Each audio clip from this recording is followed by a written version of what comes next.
Welcome to Kenton Teaches. Enjoy the video. Start by confirming the actual 5G frequency your phone uses.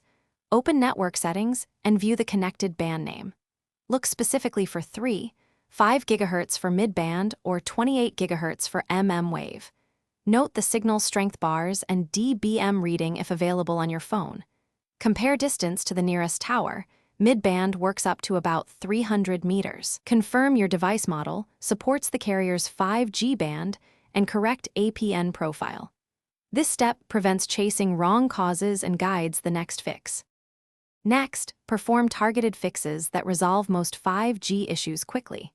Toggle airplane mode for 10 seconds to force a fresh network registration and reconnection.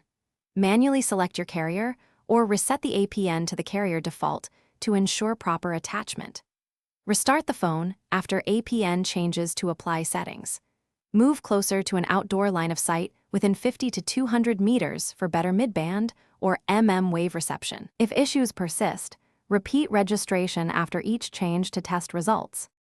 If basic fixes fail, use advanced troubleshooting steps to isolate the problem. Check carrier outage maps and support alerts to rule out network-side issues before deeper work. Install any carrier configuration, pushes, or firmware updates available for your device to ensure compatibility. Test a different, known working 5G-capable SIM to determine whether the problem is SIM or provisioning related. Contact your carrier if needed to confirm 5G provisioning, request band steering, or arrange a SIM or device exchange. Document each test result to speed support resolution. Thanks for watching. Please subscribe if this video was helpful.